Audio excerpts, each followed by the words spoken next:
it's a form of self-sabotage, and I think it comes into this dream that we probably all grew up with. You know, you want to be plucked out of obscurity by a traditional publisher and have someone say, I believe in your writing and I believe in your stories. And, you know, that's just highly unlikely to happen to the majority of us these days. And so we have to find a way to believe in ourselves. Welcome to the Stark Reflections on Writing and Publishing podcast. There has never been a better time for writers. More information, options, and opportunities are available to you, but navigating these requires insight. Join Mark Leslie Lefebvre as he draws upon more than a quarter century of experience as a writer, a bookseller, and a trusted book industry consultant to explore and reflect on the writing and publishing landscape to help you make informed choices on your writer journey.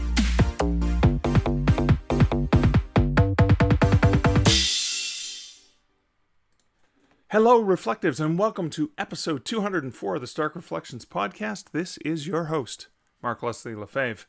In this episode, I have a chat with Tessa Smith McGovern about overcoming self-doubt, among other amazing topics. Now, Tessa Smith McGovern has taught writing for 22 years and for the last 10 years at the Writing Institute, Sarah Lawrence College, New York.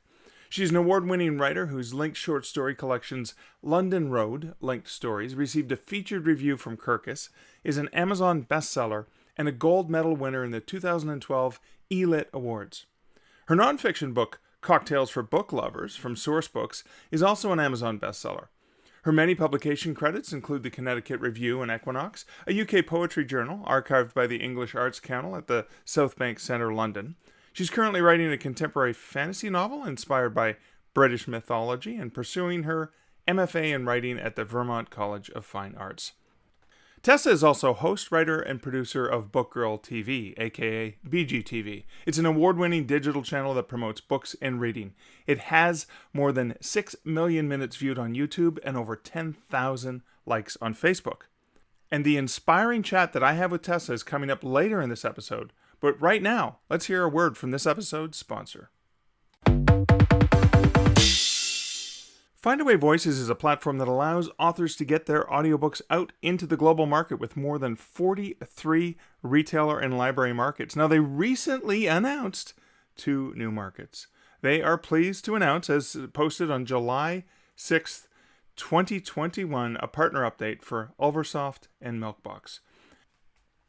Ulversoft, based in the UK, is one of the leading distributors of unabridged audio. Their highly successful uLibrary platform is used by libraries throughout the UK, Australia, and New Zealand, where their innovative digital service allows subscribers to listen to audiobooks on the go with the uLibrary mobile app. Findaway Voices titles will be available in both the library a la carte and cost per checkout models. And if you want to add Ulversoft to your audiobook distribution, there's no action necessary if you've selected all. Otherwise, log into your Findaway Voices account and select Ulverscroft as a distribution option for your audiobook. In addition, they have recently announced Milkbox, and that they'll be available as an option for distribution. Now, Milkbox is working to power new online businesses, and audiobook content will be provided through Findaway. Milkbox has not yet launched, so stay tuned, but your titles will be ready when they do. And if you want to add Milkbox to your audiobook distribution, there's no action necessary again if you've selected all. Otherwise, because you could be listening to this in the future when Milkbox is actually live, all you have to do is log into your Findaway Voices account, just like with Ulverscroft, and select them as a distribution partner. This is just evidence of the way that Findaway Voices continues to grow and expand and offer authors new options to get your works out into the global market. Whether you're looking for a narrator, if you want to be in control of your prices, have access to marketing and promotion tools, all and more, you can check out how Findaway Voices can help you as an author with your audiobooks over at starkreflections.ca/Findaway. There were so many comments and shares on Facebook and Twitter and elsewhere from episode 203 a rant on unprofessional author behavior. And thank you so much to everyone who shared and commented. It was quite exciting and overwhelming. So here are just some of them. Aaron Michael Ritchie said, "If you want to know more about the publishing industry, ain't nobody better than Mark Leslie Lefebvre. He has an amazing podcast." Thank you so much, Aaron, for sharing that. Angela Ackerman said, "Too many people look for the easy button. There isn't one. There are only people who educate and help, and resources and tools to lighten the load. To succeed, you need passion, grit, and a willingness to learn and grow." Beautifully stated, Angela. I love that. Thank you for that and the comments. Now, thank you so much to everyone. What I thought was the most interesting is it's just how many comments I got were from people who had no idea I'd started a weekly podcast back in January of 2018. So 203 episodes and still not on most radars. Now, doesn't that make you, dear reflective listener, feel like you're part of something intimate and special? Thanks for being part of this. But here's the lesson here. Here's the reflection on that. 203 episodes. Nobody's heard of this podcast. Most people didn't even realize I was doing one. And, not that I spent a lot of energy marketing it, etc., but I do share it. I openly share it. It's not like I've kept it a secret. But that's the reality to remind you as authors is it takes a long time for people to find out about stuff, whether it's a book you published, 5-10 years ago, or whether it's some other endeavor you have available. And that's why thinking long-term is a great methodology. Joanna Penn, for example, who has a gigantically successful podcast, has been doing it for 10 years. It takes a long time. I've only been doing it since 2018, so it's going to be coming up on, I can't do the math well, 8, 9, 10, 2001, that would make it 3 years. So is it going to be my 4th anniversary, my 3rd year, 4th? I can't do the math. You do the math. You're probably better at it than I am. But the reality is I've only been doing it for a number of years, not for 5 years, not for 10 years, etc. So that's one of the things that you got to recognize can grow, whether it's for your writing or other things that you're doing. Now, I did get an interesting comment from Kent over on starkreflections.ca for that episode, and I wanted to read it because I really appreciate his forthrightness and his honesty with that. And Kent said, "A great episode, and I respect your honesty. I agree it is rude and unprofessional to bail on a promotion. I can imagine how frustrating it must be. However, my sympathy ends there. The threatening vibe of being put on a naughty list just reinforces the view that success with publishing wide favors those who kiss ass. Usually those who can afford to gallivant around the world and attend functions and schmooze in person. I'm not a big fan of exclusivity, but it does feel like a more even playing field in comparison in regards to nonsense like ego rubs. And for those hardworking professionals who have the time to gossip over who is good and bad, I do hope they remember that not everyone is so lucky to work in a job where they can blacklist people who annoy them." And like I said, I do appreciate Kent being so frank in the comment, but I do want to respond to that, of course, because it's my podcast. So, Kent, thank you so much for your thoughts and your comments. You do raise a good point, but I want to reassure you that it's not about gossiping or even maintaining any such lists. Those are things that you kind of have in the back of your mind because you remember things. You remember that. Because who has time for that anyways, especially as professionals in the book industry? What's talked about is the behavior and how much time it ends up wasting because it's an ongoing frustration that has not gone away.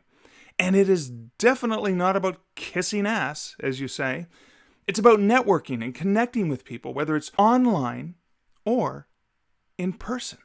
You see, the same rules of engagement should apply, whether it is in person or online. And it is about being burned repeatedly by the people who don't have the basic common courtesy to follow through on simple and basic professional behavior. It is not meant to be a threat. It's a reality. This is a reality of the way an author is perceived when they behave in unprofessional ways, when they do these things to waste other people's times.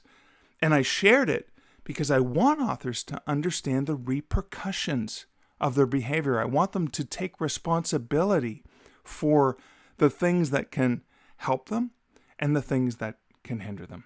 But again, I do greatly appreciate the perspective, Kent, and I love having those kinds of discussions. So I do appreciate that. And if you are listening to this episode, maybe you only dipped in for one, but if you're listening to this one, I do respect your thoughts on that. And I love engaging in conversations. I just wanted to clarify because it felt like you potentially misunderstood the intention of that. But anyways, I'm dwelling. Let's move on, shall we? There was also much love on Twitter from way too many folks to mention who loved the tweet from Joanna Penn with a picture of a printed version of the manuscript of the book we're co-authoring with this text, #AmEditing. First edit of the Relaxed Author co-written with Mark Leslie coming in September. More about that in my personal updates, but thank you so much for the love. Looks like this is a book that people are going to get some benefit out of, which is exactly why Joanna and I are working on it, and why it's been such a wonderful process of working on it, knowing that it's going to help authors. I guess that's why we do these things, right? and last comment was Adriel Wiggins, who is at Mrs. A. Wiggins 05 on Twitter, says, regarding episode 197, Rambling Reflections Through the Darkness Within, dearest, wonderful, awesome, flawed Mark Leslie, I love you and your darkness. You've helped me get through some of my darkness. I'm here to help you with yours. Adriel, thank you so much. That love is returned 100% right back to you, my dear friend. I appreciate that. I appreciate the way you are there for me and for other authors. That is something you exude on an ongoing basis, but I do appreciate that comment. She is commenting, of course, about that Darkness Within episode where I was in a deep, dark place, and instead of hiding it like I normally do, I decided I would share it. And I'm so appreciative of folks like Adriel and so many others who replied to let me know that, yes, thanks for sharing. It happens to me too. It's good to know you're not alone, but also, please know you are not alone. So many people reached out with kindness and compassion, and I really do appreciate that because I love you, dear listener. So that's it for comments. I'm just going to briefly go over some personal updates. As mentioned earlier, I am in the throes of working on The Relaxed Author. Joanna Penn had a first pass at the edit, and then she's passed it over to me, and I'm having a first pass at the edit. There will be several more going back and forth as we continue to refine it. And as of this morning, as I'm recording this, I've been about halfway through the manuscript and made some tweaks and changes and additions and cuts, and I'm really pleased. I know it's our work, but I'm just so pleased with. I think there's a wonderfulness of the distinctiveness of our perspectives and viewpoints, because there's certain areas where this is something Joanna's gone into in a big way, and I haven't yet, or I haven't explored it. And similarly, I've gone into some other things in a big way, and she hasn't yet explored that. And that's a demonstration that even among the two of us who are very like-minded, we have very similar approaches to global and wide and all of those things, we still have differences. And I respect those differences in Jo. I admire the things that she does really, really well, and I want to learn more from her. And that's one of the benefits of being relaxed, is I don't have to freak out and go, oh my God, she's so much better at this than I am. I can go, wow, what can I learn from this awesome person who's so generous with her time? and just, I think the book will also showcase that those differences can actually be some benefits, that we can actually embrace them rather than be fearful of them. In addition, I finished the latest draft of my work on the Publishing Pitfalls for Authors, which is coming out later this month in August. And God bless my editor, who is willing to give me an extra week to play with it before I send it over to them, because they're going to send it back. I'm going to have time to do a quick tweak, and then potentially a very fast proofread before I get that out to market, and then want to start working on the audiobook, because I'll be working on the audiobook for that as well as the audiobook for The Relaxed Author that Joe and I are going to co-narrate. And that's going to be a cool process where you get to actually hear our voices, which I think is unique and fun. I also, on July 30th, I had the honor of doing an Instagram live session with the amazing and talented Rebel Sasha Black of the Rebel Author Podcast. And I was helping her celebrate the release of her new book. She has a series of books, writing books, The Craft of Writing, which are absolutely amazing. You've got books on villains and good guys and prose, and this new one on side characters. And it was amazing. And when we got into the discussion of side characters, I had so much fun talking about one of the side characters from my Canadian werewolf series. This is Mac the Knife Halpin, who is my main character, Michael Andrews' literary agent, and he's a side character. But just how much fun I have with that character and how he has resonated with so many people, because he provides tension, comic relief, and just a different perspective that really sets Michael off as a beta human alpha wolf kind of guy. Sets him off in a way where he demonstrates how much of a pushover he is, but also that despite his crudeness, his ruggedness, and the tough love by which he treats Michael, he does love him, and he supports him, and he helps him. And Michael would not be where he is today without that. So it kind of shows in this minor character depth and nuances. And again, it was just so much fun because I never really thought about it until Sasha asked me those amazing questions. And I'm going to have a link over to that, which you can find on her Instagram profile. There'll be a link to that over at starkreflections.ca for episode 204. But that's it for my personal update. Why don't we get into this fantastic conversation with Tessa Smith McGovern. Tessa, welcome to the Stark Reflections podcast. Thank you so much for having me. I'm so excited to get to talk to you. I think first I'm curious for my listeners to understand just a little bit about your own background as a writer, as a teacher, as someone who inspires other people. Well, so one of the things that we're recording this, my state, Connecticut, has opened up. And so I think 70% of us are double vaccinated. But, we've had this really long, terrible isolation and this whole bizarre, tragic situation. And during that time, I think like many people, I sort of came, face to face with myself.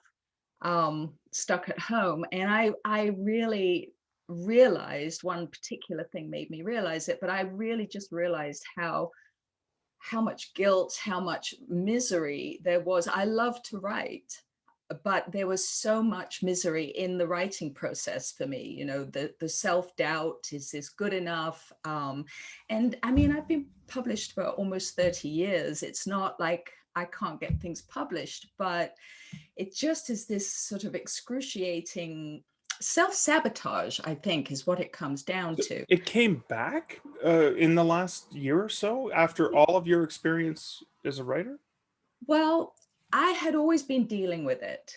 And I had taken steps, I've been in classes. Whenever I had a deadline, I'm published, indie published and traditionally published. So if you're traditionally published, it's wonderfully simple because, they're giving you a deadline, they've given you a check, and so you have no choice. That's really great. If you're indie published, then it's a different situation because in most times you're making your own deadlines and you can change them. And there is no one person saying to you, I have to have this manuscript by this time. So I had always been working with it and I had found ways around it. But in the pandemic in particular, what happened was that I really humiliated myself with a writer whose work I adore. I love and adore this person's stories. And I was fortunate enough to be able to book and some editing time with her. And I was so excited because I had this story, which I thought, having read some of her stuff, I kind of got my hopes up a bit. And I thought she she may like this ending. There was something that happened in the ending, and I thought I think she's going to like this. And when I sat down with her, she was so kind and so pained. But basically, the story needed so much work that it was easier to start over than it was to revise it. Whoa. So she did subsequently invite me to be part of a writing group. So there must have been something in it that wasn't, so bad, but I was mortified. I mean, I was just mortified, and being stuck at home face to face with this, like, feeling so stupid that I had basically given her a story that hadn't been finished, hadn't been properly revised, hadn't been Right. properly edited. And I just sat down and thought, first of all, how could I have been so stupid? Secondly, why is every blooming stage of the writing process so painful? And so I just really wanted to come to grips with that and find a better way, because I want to enjoy writing. I've always used writing as a way it's how I live my life. I journal. I have done since I was little. I have books, and like many of, your audience, many books of just writing, and stories are how I understand the world. So, this is integral to how I go about things. I'm more of a discovery writer. Been learning more about plotting, and I've begun to learn how to sort of combine both sides of the brain. And I just thought, I am certain that this can be a process that I could really enjoy. Let me work out how I can do that.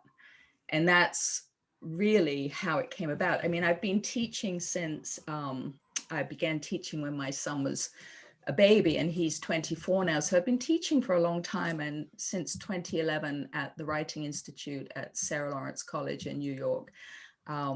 And I know so many wonderful writers, and people, you know what it's like. Writers come to a class with so much material very often.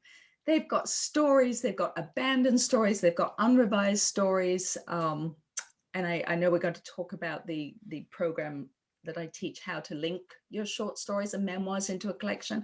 Because what I find is that these writers who come some of them have 40 years of writing. Wow. And it's just been sitting on their computer. And I had to ask myself, why are they not, they are doing what I did. Why are they not finishing their stories? Why are they not sending them out? Yeah. And it's a form of self-sabotage. And I think it comes into this dream that we probably all grew up with. You want to be plucked out of obscurity by a traditional publisher and have someone say, I believe in your writing, and I believe in your stories. And, that's just highly unlikely to happen to the majority of us these days. And so we have to find a way to believe in ourselves. We have to find a group to work with who's going to, there's that famous quote about lighting the fire for the candle for someone else when their own flame of inspiration goes out.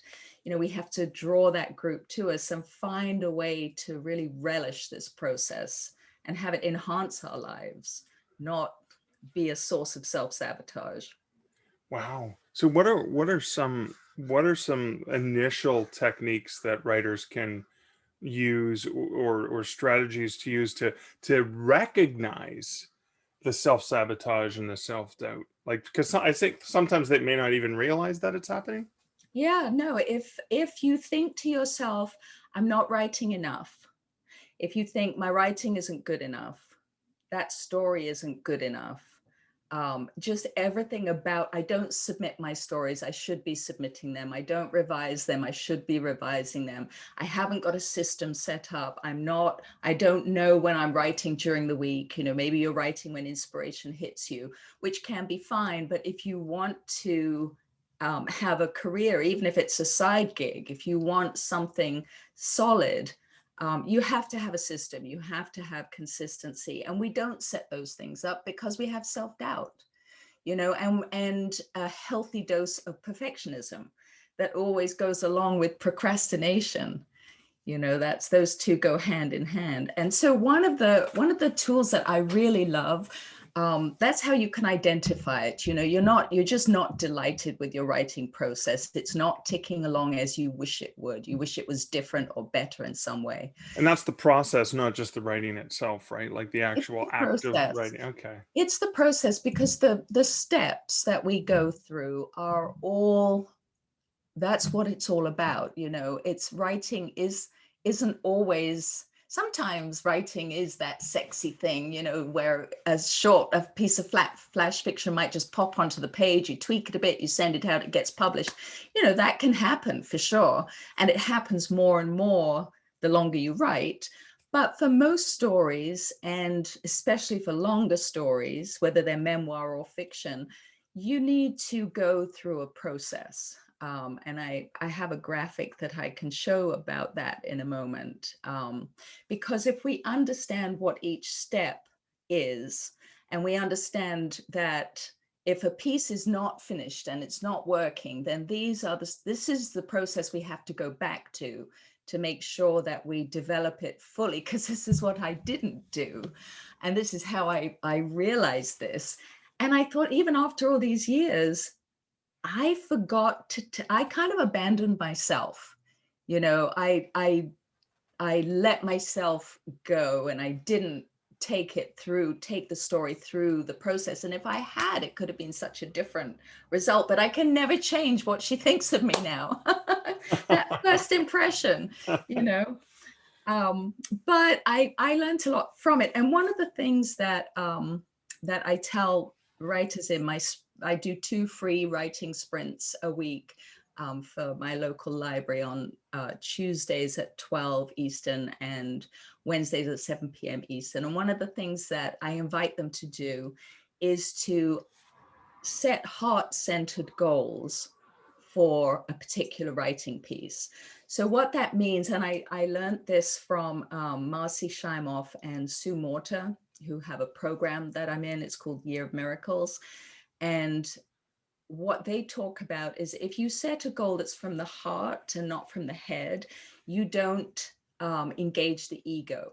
So if I set a goal from my head, my ego is going to get involved, and then it's going to try and protect me. So if I say, I want to write a story that I can sell to, one of the top magazines for pro rates, that's a wonderful, worthy goal, but that's going to get my ego engaged. And then the ego will bring in self-doubt to protect me. And, either I'm not going to do it, or my progress just won't be as fast or as efficient as it could be.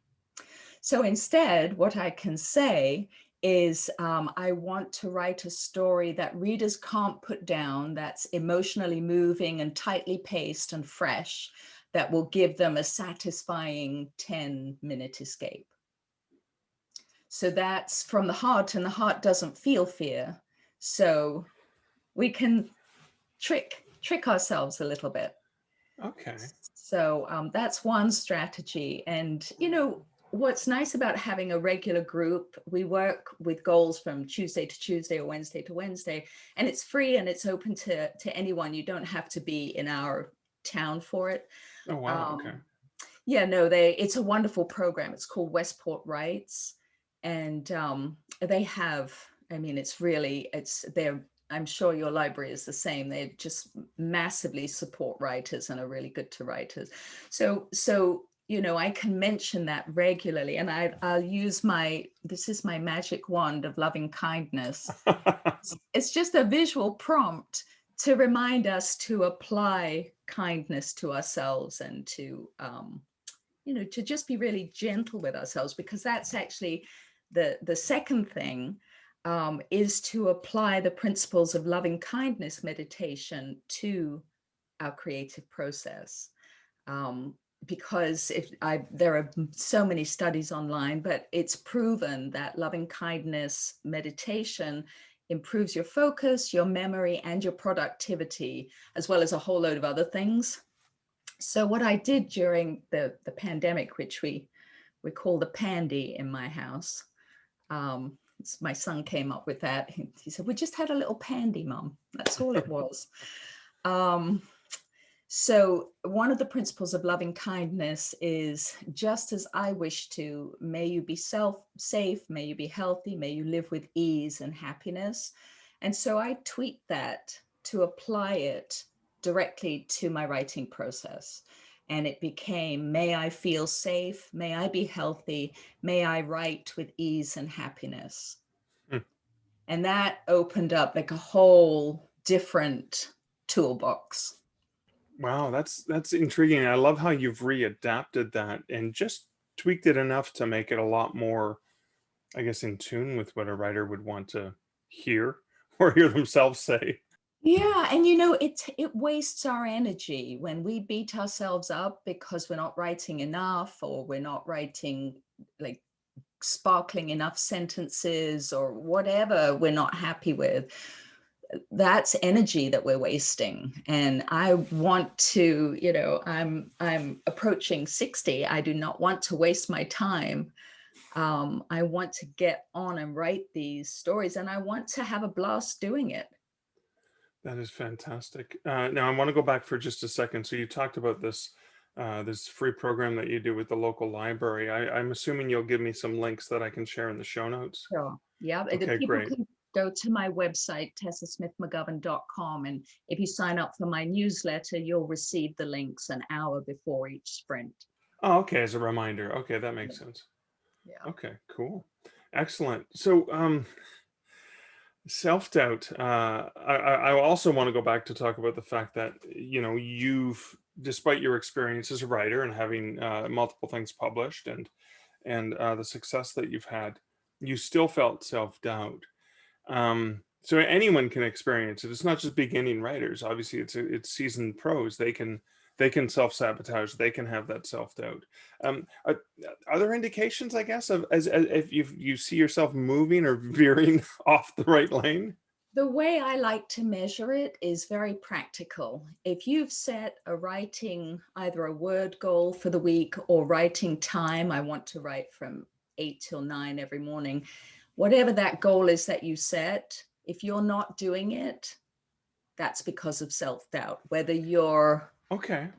or if there's a reason, if life is getting in your way and you can't do it because writing is a whole brain activity. So if you're worried about something, if you're stressed, something's going on, you may not have the bandwidth for it, which in that case, Right. it's time for creative rest. And it's time for you to say to yourself, I don't have it in me right now. I have to deal with this thing. I'll come back in a week or a month or a day or whatever it is. But, we have to give ourselves permission. Orna Ross talks about this a lot. And she does these lovely organizing groups that she has. And she talks about creative rest. So to step into our own creative leadership, we have to understand how we function as a writer. And all of us are going to have times when we need to rest. And so, we wouldn't, to our kids or our family or friends, we wouldn't say, you're really tired, but you need to keep working. So why do we do that to ourselves? Right. It's better to just say, okay, you're really tired. There's nothing much going up in the noggin right now. Go to bed or go for a walk in the park. And then Right. when you come back, you're writing because you've decided you're writing. And when you're not writing, you've decided you're not writing.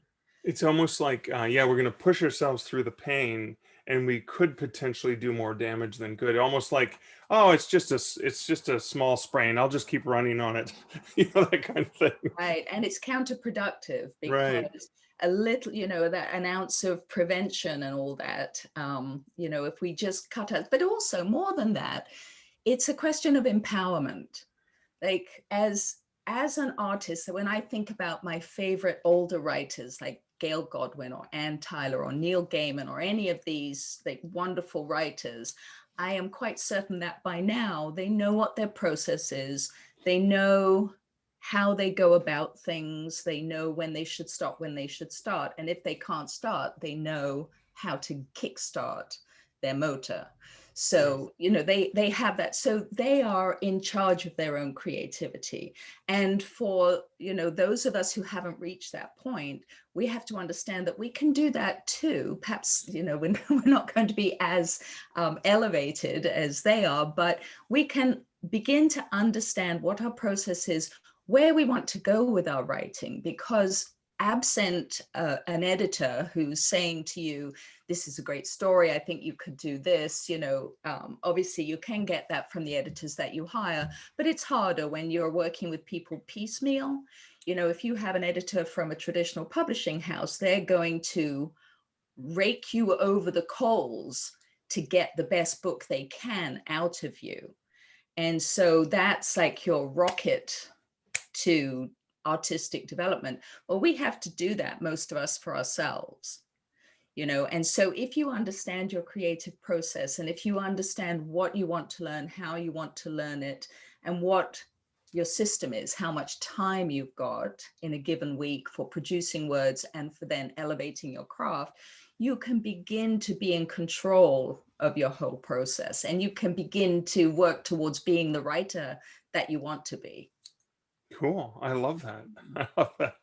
So I want to, because I think there's an interesting tie-in here. You talk about linking short stories in the memoir, and it almost feels like you're taking these pieces of your writing life and linking them into a bigger cohesive whole as a writer. Is that did you come up with those processes in a similar way? Like, so for the linked stories, where did that come from?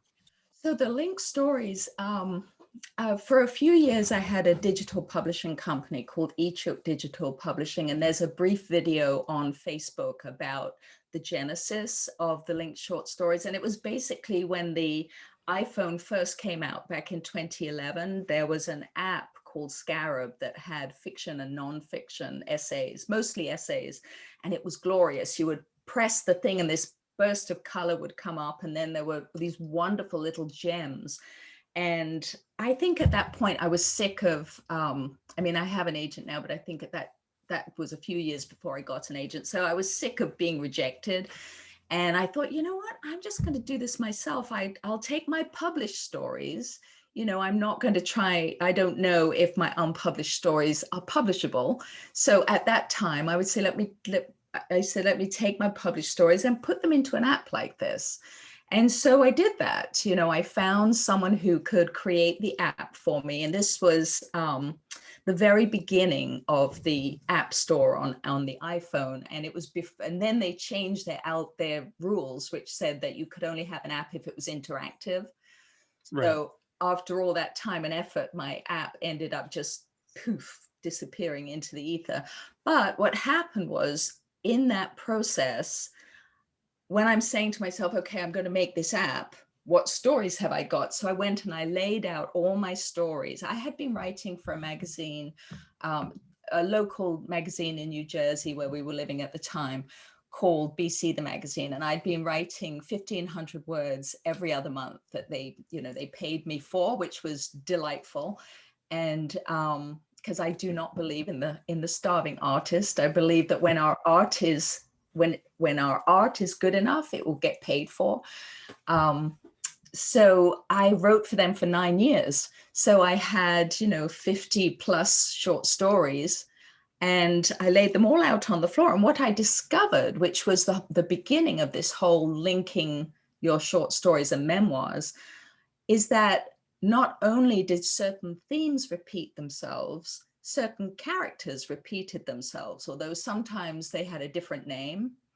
Okay. But yeah, it's actually one of the most interesting parts of linking your own work into a collection that people can then buy, because you'll see your obsessions and you'll see how they've changed over time. And the process of linking short stories is just a delightful creative process that, it's a brand new process. It's the way that you pick and choose, how you sort of cross connect the stories, and you can rewrite some of them. I wrote one new story to make what I hoped was a tight ending. Okay. Yeah, it's really a fascinating. And mine were inspired by Memoir, actually. They Okay. were, yeah. Is this like Alice Munro's Lives of Girls and Women, which is a novel-sized work, but it's all connected stories in the same, obviously that's more fictional, but is it like that where there is a overall all story arc that you're aiming for when you link them? Well, I hesitate to include Alice Munro in any of my sentences beyond saying that I love and adore her, but Who doesn't? who doesn't, right? So you have choices. The simplest choice for linking a collection is just to bring together some of your short stories or essays or memoirs that you think are the strongest and creating a sampler of sorts. And Okay, in that situation, the connection is you, the author. right. So that's the simplest way. And probably it would not be my first choice. For me, it was part of the fun to lay all these stories out and then work out. I did not raise a story question in the beginning that was answered at the end, which I would probably do in a second volume. Right. But what I did do was I began the collection with a woman who was just being released from prison. And I ended the collection with that same woman because I realized that that story was not finished. I mean, the story was complete and it felt complete, Right. but actually writing about her I was not done with that.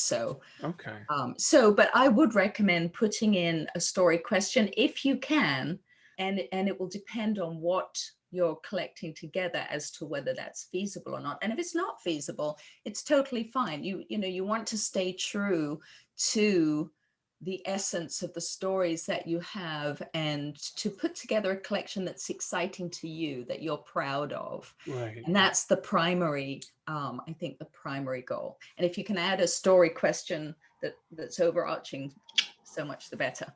Well, I have to ask then about that story about this woman who was just getting out of prison. Was that story you wrote after you put everything together and you said, okay, this is going to answer the question, this is going to fill in a gap, and this is going to tie everything? Yes. Okay, Yeah. What I awesome. realized was that it was such a big thing to be released from prison, and the ending of the first story was satisfying, but for me it just wasn't quite. I wanted to know just a bit more because if you've been in prison for a while, how is that? How are those first weeks or months? What is that like, kind of thing. So Right. that felt like integral to her story. So that's what I wrote that was new. It's kind of funny that you mentioned that because as we're all coming out of sort of lockdowns and it almost, I mean, in many ways, a lot of people liken it to like, well, I don't have the ability to meet with my friends and family. And, we went through, Thanksgiving and stuff like that without being able to spend time with people. Yeah. It almost feels like we're gonna experience, I mean, a similar thing where it's like, oh, I'm okay to go into a store. And I mean, you're still in lockdown and we're out of lockdown here, but I have found it anxiety causing in a totally different way because every day is something new. Right. And no one is certain about, should I have my mask on? Should I not? Shall I, it's Yeah. just very, and also I don't want to go back to my previous life, to the way that I was living. So there's a lot more uncertainty about, okay, how can I improve my writing process and my system and my consistency? Because you know what? Life is short and I do not want to waste my time. That's why the measurement is, what do you want from your week of writing? And are you getting it? And if you're getting it, carry on doing what you're doing, and if you're not, then it's time to learn some tips and tricks. Right. I love that. So I have to ask because this intrigued me. Is you have a book which is a nonfiction book called, and I know we didn't talk about this earlier, but I want to know more about cocktails for book lovers. This sounds like it hits all the right buttons. What is this book? Where did it come from?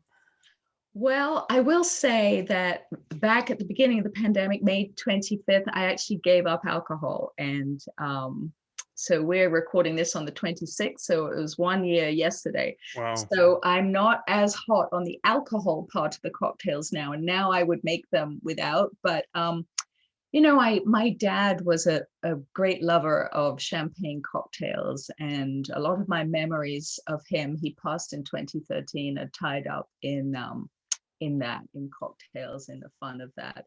And also, you know, I grew up in England with the Bloomsbury Group, Virginia Woolf, all of that, they were iconic, you know, and I used to look at them and sort of dream of being able to write like that and being able to, you know, I guess hang in their bar. So that's sort of where it came from. And the most exciting thing about that, which I'm grateful for so many of all of that, but the thing that has been enduringly enlightening is how the editing process was, because I've worked since then with many editors that I've hired who have been great editors. But it is not the same. And I'm, you know, anyone who's published traditionally and hybrid knows that an editor in a publishing house is going to be very nice to you, but your feelings are not their priority. Their career and their responsibility to their higher ups is the priority. And so, you know, they hold nothing back in terms of, which is fantastic, you know, which is exactly what you want. And sometimes you can't buy that. You know, you can't pay for that, because the editors that we hire ourselves, they want us to hire them again, you know. And so just to understand the difference, it's significant. You know, so what I ended up doing for my own London Road Linked Stories collection, I hired two, this reveals my perfectionism, but I hired two ex-Big Five editors. And I went through it. I mean, these stories had mostly, like all but one or two had been published and won an award. So I knew that they were in good shape, but for the collection as a whole, I had one editor go through it. I made my changes, and then I used a second editor before I was happy that it would be good enough, you know. Yeah, and what was sometimes some of the developmental editors that I've worked with, both within publishing houses and also those freelancers out there who most likely came from a big publisher, as they all amalgamate. There's lots of really talented people looking for, is they tend to have a really great way of stepping back and asking really difficult questions that you're sometimes afraid to ask yourself, because Right. they want the best work, and you might be afraid of Exactly. asking the question because the question's going to lead to having to undo something and build it again, and their job is like, well, no, that's what I'm here for. Right. And their careers in the olden days could have been made by turning your book into something Yeah. fantastic. Yeah, Whereas, well, I think of I said, when I think of an example of a brilliant editor, it would have been the example of the editor who read Harper Lee's manuscript, Go Set a Watchman, and said, wow, um, she seems so fascinated and disappointed in her father. I want to know the story of how much she loved her father when she was a kid. Go write that and send it to me. And that oh, became To Kill a Mockingbird. And I was thinking, that's an example of a developmental editor who's like, yeah, this is good, but give it got to me, chills. right? Like, 'cause Yeah, when you no, I think mean, about like just how powerful that uh, that novel was, and in my mind, that's the evidence of a really strong editor who's like, yeah, this is good, but I know you can do more. so What's how are you able to get that now? Do you have editors that you feel you can get that from? Yeah, I have a couple folks that I work with who are not afraid to hurt my feelings in private in Mm. order to make me look better in public. Yeah, And that's the thing that we both have to get over, is like, no, I want you to not have me, well, not make a fool of myself, but I want you to not pull your punches. I want you to pull what you see. Like, you may see something like that relationship with the daughter and the father in that, uh, yeah, and you want to see more of that, because you're also coming at it as a reader who wants to experience something. Right. And they find the PowerPoints.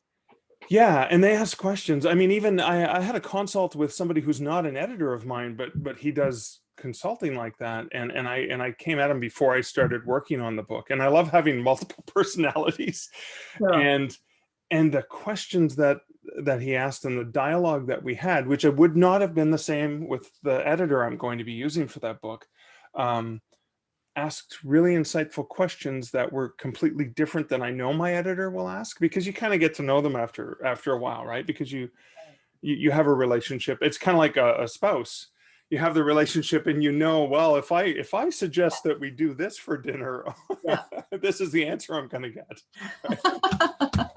So. Yeah, no, well, you make a really good point, because that's exactly what, when I came up with this system for my own purposes, to understand how I had sort of humiliated myself and what I hadn't done, what you're talking about is what I hadn't done.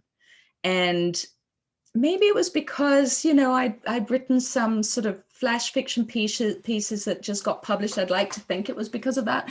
But I think it is easy to forget that if you can find that magical editor who will do that for you, then grab them and don't let them go, because that's what turns something that could be good into something that could be fantastic. And it's time consuming.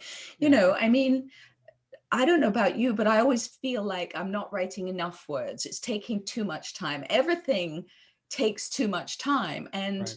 So for that, I realized I just have to adjust my expectations here, because it's more important to me that I get one really good story than 3 average stories or 3 all right stories. Right.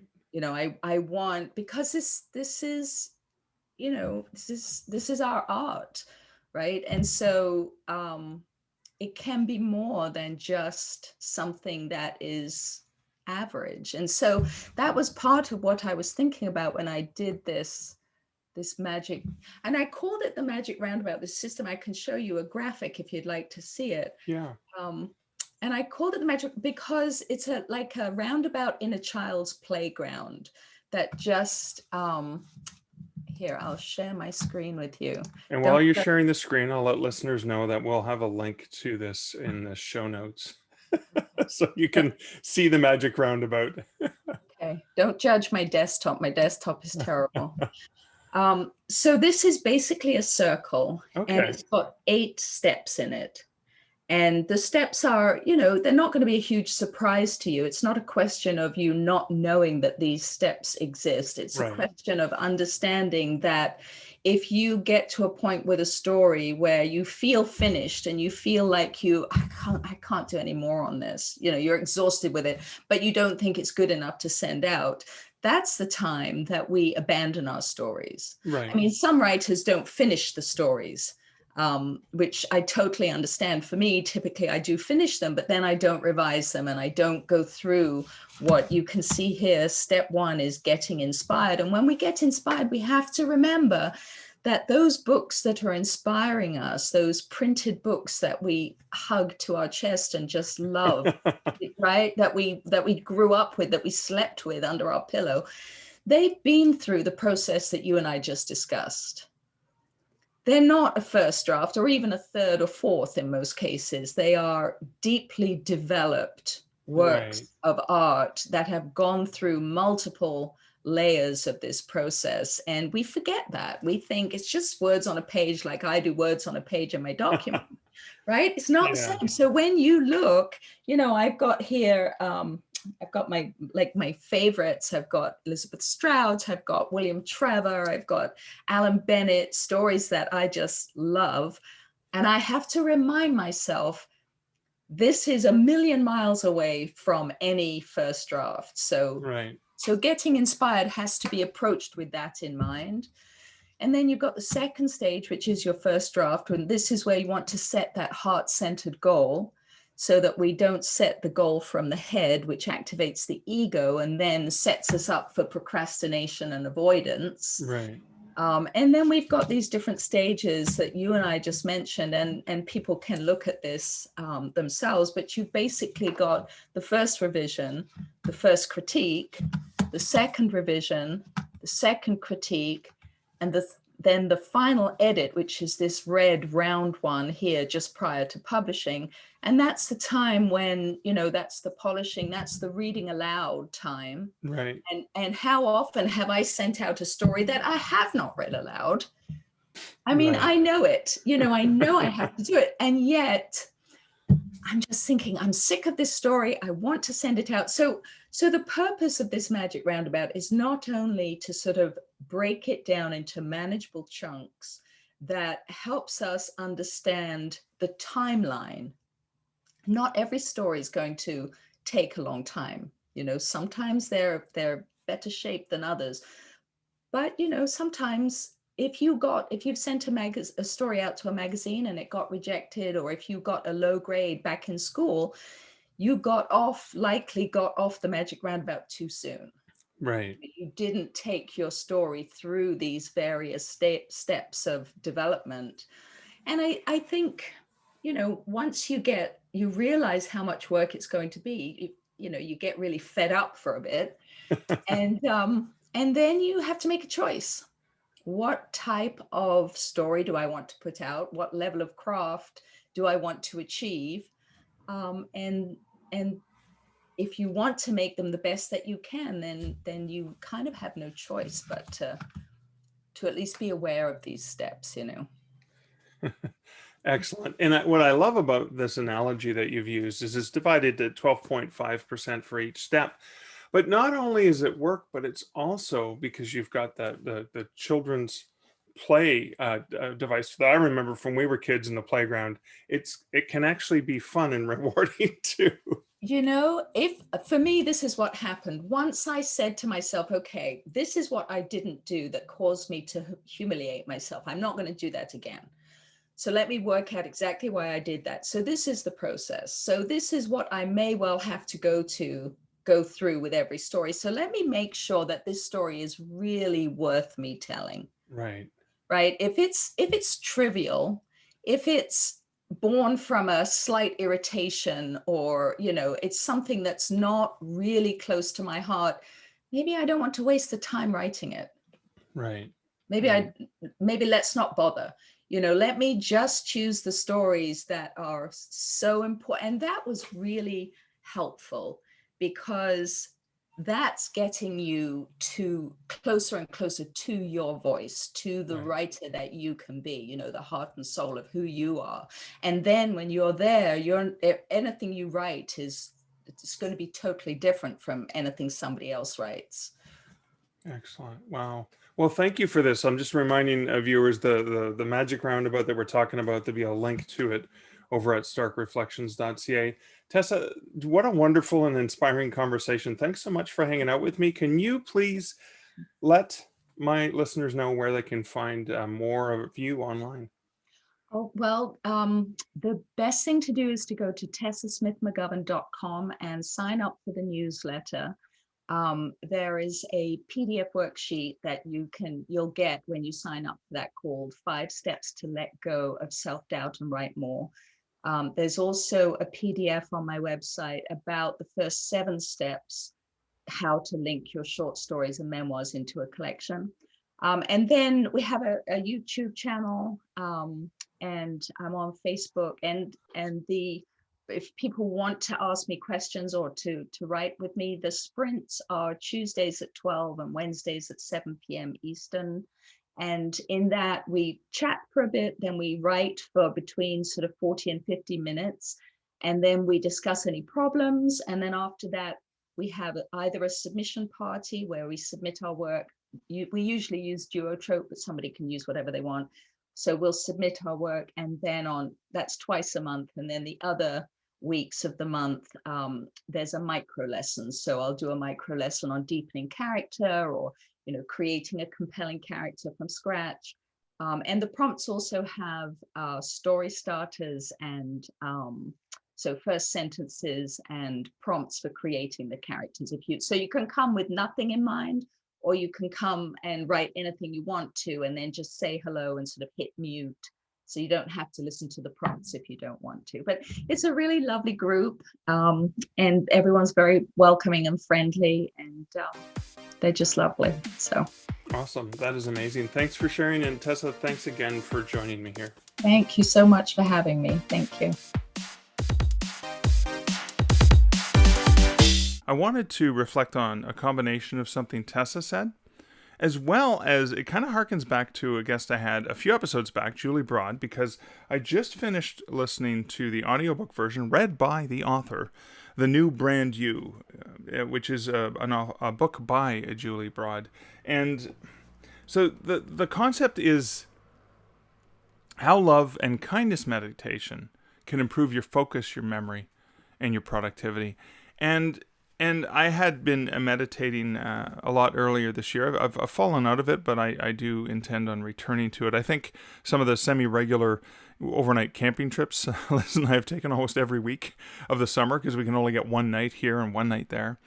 That morning meditation, well, either I'm walking in nature or just I wake up early and I'm sitting there, either, combination between reading, staring at the campfire, etc., has been grounding in a really positive way. My blood pressure has not been this stable and healthy in a long time, so I'm pleased with that. But thinking about that type of meditation, and this is where it compares to Julie, and even a chapter I just wrote for the pitfalls, publishing pitfalls for authors, is related to the concept that the people you surround yourself with, the positive energy, the progressive, and the uplifting, as opposed to the depressing, the negative, can have a real impact on you as a person, but also as a writer.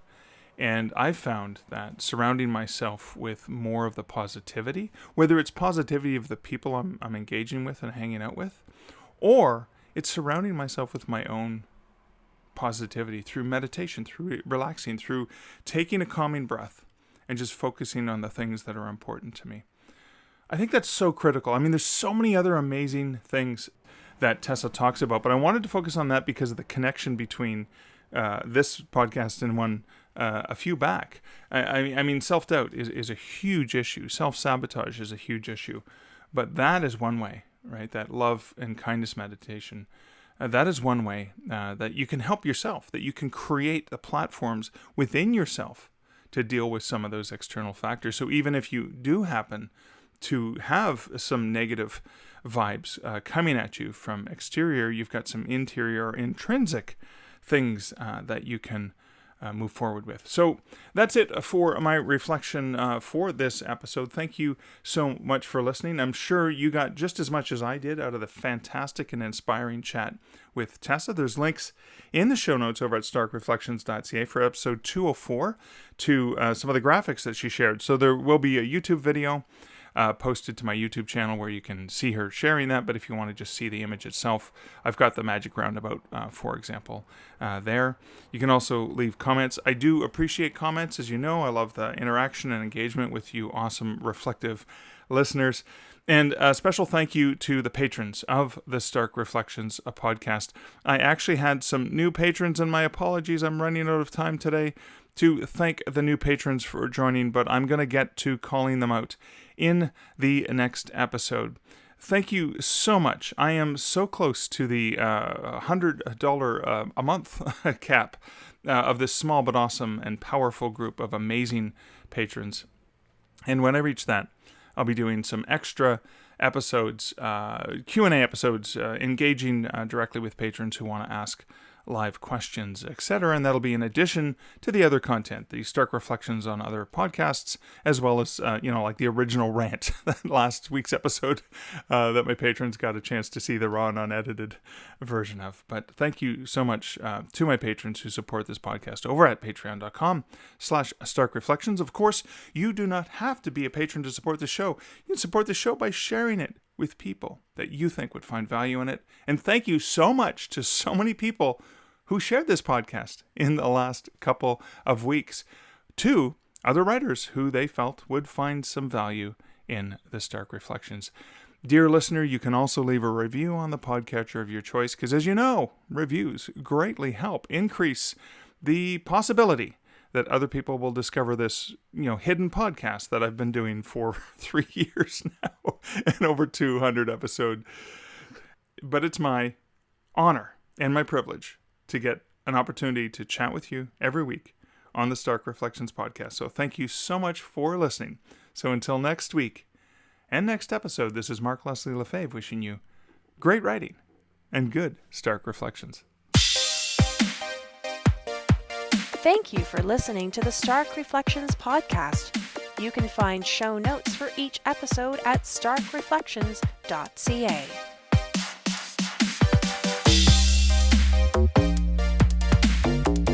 The music for this podcast, Laser Groove, was composed and produced by Kevin MacLeod. Check out more of Kevin's great music at incomptech.com.